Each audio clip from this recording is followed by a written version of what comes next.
So in this example, I thought to show you how to create a type wall in Whitson Plus. So first you just create a separate project where you would like to create your type wall. You upload the walls into that project, whether that's from the Whitson template, standard deck template, just a CSV upload, or what not. Maybe you already have the data loaded there from an API connection. Once you're happy with that, you in this case I'd like to forecast all the wells such that I'll append the forecast to the end of their history. So I'll do that by going to multi-well DCA, and then I can change these different ranges in my multi-well DCA forecast before I go into to autofit, where I click autofit all wells. Then it will run through all the wells. It will autofit them on all the streams. And we'll export or basically output this fit overview right here. You can go into the fits and see, okay, does this fit actually make sense or not here. This particular well had a kind of a uh, crazy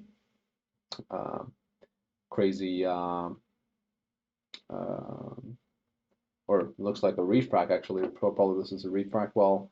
And I could go in and do just look at these if I like to, just by clicking right on my keyboard quickly to check uh, these these forecasts. Once I'm happy with that, I can say, okay, I would like to actually base uh, just say these as a base case that I'll append to my DCA forecasts in my type wall. So under type wall right here, the first thing I'll go ahead and do is under normalization, I'll go in and basically append my DCA forecast here, my base case. So now you see what happened now when in my type wall here to the right. So when I append the DCA forecast, then I get additional history here. What's important here is that for the DCA forecast to be seen here, all the wells would have to have a forecast appended to it. Okay, and they will have to have that, and that has to be the same name. So that's a little bit of a thing. And I would like to take the forecast and normalize it to 10,000 feet because these wells have different length. I would like to use normalized time, but I could also just use normalized flowing time where I would remove any shut-ins. So that's what I'm going to do in this case.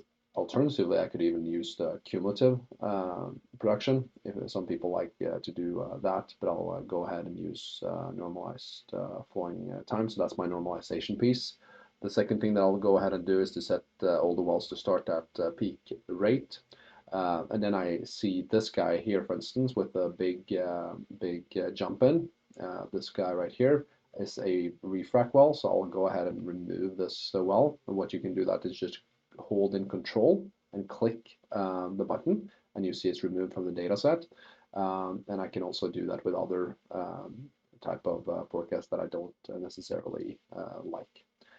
Okay, so when you're happy with that, you can go ahead and say, okay, I would like to take this type wall and I would like to fit it in my DCA, and that's what I've done in this particular case right here. What we see is that I have a pretty good single segment fit of the entire forecast. We're getting more functionality in such that you could do like multi-segment with like a flat and increasing DCA segment. But in this case, I'll just keep it to one segment. One thing that a lot of people ask for here in a type wall is to set the EUR at the end of the type wall equal to the DCA EUR fit. And that's just by toggling this guy. Then you'll see the fit at the end of history is exactly the same as what my type curve EUR fit is when it comes to your DCA. And when you're happy with that, you can then go ahead and export these parameters to Aries, any of these other financial tools, or you can just, of course, read the values of in a table. So this is my, type well base case.